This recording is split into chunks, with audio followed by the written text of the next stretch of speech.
This podcast was written and created by Avi Melamed, Middle East intelligence analyst and founder of the Inside the Middle East Institute.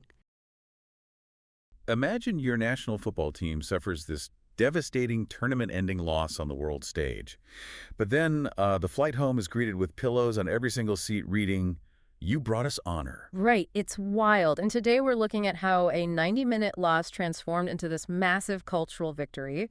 We are examining a really compelling report by author Avi Melamed. Right, Avi Melamed. Yeah, he analyzes the Middle Eastern media discourse immediately following Egypt's dramatic World Cup defeat to Argentina.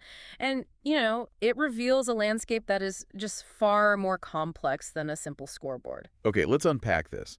Because to really understand the fallout, we need to trace the exact progression of the public's reaction. Avi Melamed uses a specific structural framework for this, right? Yes, he breaks down into three main themes. Right, so it starts with immediate outrage over the refereeing, then it shifts into the surprising surge in national pride, and finally, unraveling the complex identity debates it triggered. Exactly. So following Avi Melamed's structure, let's start with that refereeing dispute.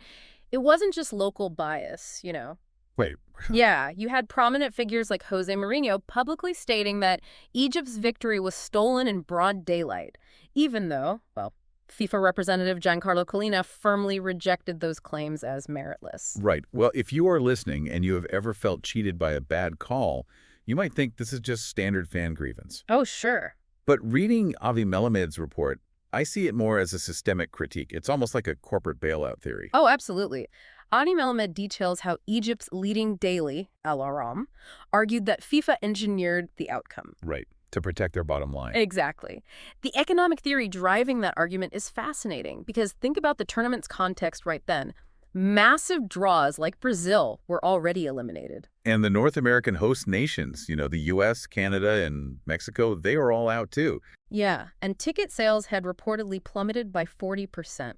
So Al Ahram posited that keeping Argentina in the tournament was a strict commercial necessity for FIFA. Just to salvage advertising and ticketing revenues. I mean, that really frames the pitch as a boardroom rather than a sport. It really does. But Avi Melamed notes that not all the anger was directed outward. There was intense domestic fire aimed at Egypt's head coach, Hussam Hassan. Because of his tactical failures. Yeah, fans were furious. He pushed the team to attack while up 2-0 instead of just controlling the pace.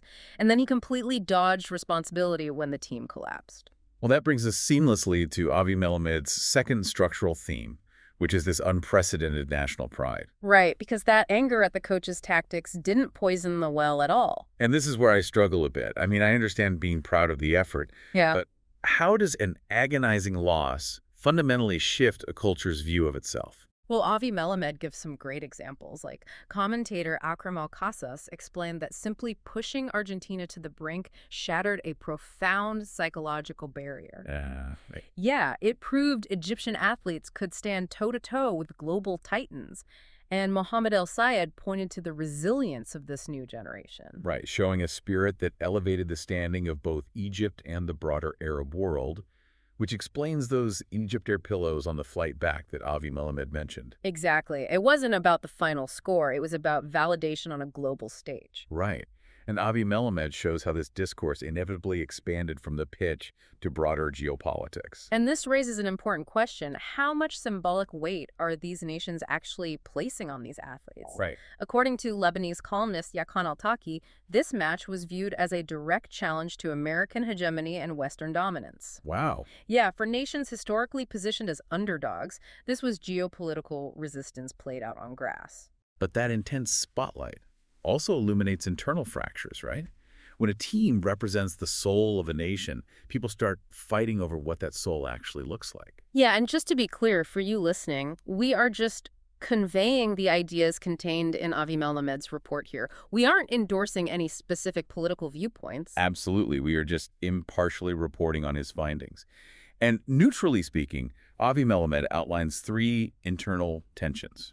Right. First is the branding of the team as the Pharaohs. That sparked a massive debate over Pharaonic versus Arab identity. And then the second tension involves allegations of racism, specifically regarding the exclusion of the Coptic Christian minority. Yes. They make up about 10% of the population, but are effectively excluded from the national team. Right. And the third tension Avi Melamed identifies might be the most politically charged. Oh, the Palestinian flag debate. Exactly. Supporters of the coach loved that he waved it on the pitch, but critics immediately pointed out Egypt's strict Gaza border policies. Right. It's a perfect example of a sports gesture colliding with complex real-world geopolitics. Which brings us to the conclusion of Avi Melamed's report. Yeah, he concludes exactly by describing Ahmad Hajjaj's political cartoon. Right, featuring FIFA giving Egypt a red card. While holding up a World Cup trophy painted entirely in Argentina's colors. And there are yellow cards scattered everywhere, completely covering Egypt's national emblem. It really captures that overwhelming public feeling of being denied a fair chance. So for you listening, today in this deep dive, we have explored how a single football match evolved from a dispute over penalty calls into a high-stakes arena for economic conspiracy, profound national pride, and raw identity politics. Which leaves us with a lingering thought to consider. When we place this immense cultural and political weight on international sports, do we unfairly force modern athletes to act as geopolitical diplomats rather than simply allowing them to be competitors playing a game? This podcast is made possible by supporters like you. ITME is an independent, nonprofit institute committed to apolitical, intelligence-based Middle East education. To learn more or to support our work, visit our website www.insidethemiddle-east.com.